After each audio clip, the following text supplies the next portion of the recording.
Gustavo Linari, gestor responsável pelas estratégias quantitativas da Claritas, e hoje eu vou comentar um pouquinho da performance do Claritas Quant durante o mês de julho. Nesse mês a gente teve uma alta de 0,72%, o que foi 67% do CDI, que nos levou a uma alta de 5,73% no ano, equivalente a 75% do CDI. Nesse mês de julho, a gente acabou observando movimentações de menores magnitudes entre os fatores que a gente usa dentro do fundo, mas o que nos chamou bastante atenção foi um fenômeno de reversão que a gente viu dentro da Bolsa.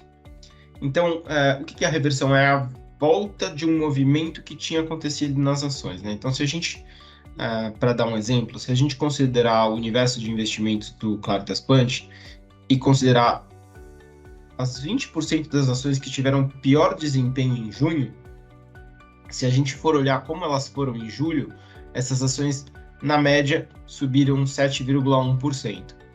E aí, ao mesmo tempo, se a gente for olhar os 20% de ações que tiveram melhor desempenho em junho, elas subiram só 1,6% em julho. Então, dentro desse ambiente de reversão, a gente viu também um fenômeno de reversão de momento. Então, o sinal mais tradicional da estratégia de momentum seria a gente olhar para o retorno de 12 meses de uma ação, excluindo o mês mais recente. Então, excluindo junho, que justamente foi esse período de reversão forte que eu comentei com vocês. E aí, ranquearia isso. E aí, se a gente for olhar as 20% das ações que foram pior nesse indicador de momentum, elas tiveram uma alta de 5,6% no mês de julho, contra uma alta de 4,4% das ações que tiveram a melhor performance por esse indicador, né? Então, também aí as ações de baixo momentum tendo um bom desempenho no mês de julho. E aí, em todo esse contexto de reversão, que é algo que se opõe à tendência, que é um fator que a gente usa, e também de baixo momento indo bem, os fatores de momento e tendência acabaram sendo os destaques negativos do fundo no mês. Mas, de qualquer forma, como eu comentei, em menores magnitudes.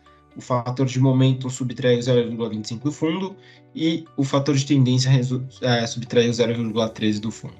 No ano, os fatores de revisão de expectativas e de tendência são os destaques positivos ainda. A revisão de expectativas adicionando 0,76 para o fundo e tendência adicionando 0,43. Momentum, com desempenho do mês, ele continua sendo destaque negativo, subtraindo 1,25 dos nossos resultados. Para o mês de agosto, a gente começa com uma posição ainda bastante comprada, uma posição comprada da ordem de 36% contra 39,4% que a gente tinha começado em julho, de exposição líquida. Beta vai continuar no campo bastante positivo, e em termos de exposição bruta, a gente viu um pequeno aumento, passando de 80,7% no começo de julho para 84,1% agora no começo de agosto. Isso é o que a gente tinha para comentar em relação a desempenho do fundo e posicionamento para o próximo mês, e nós ficamos à disposição para quaisquer dúvidas que possam surgir. Muito obrigado.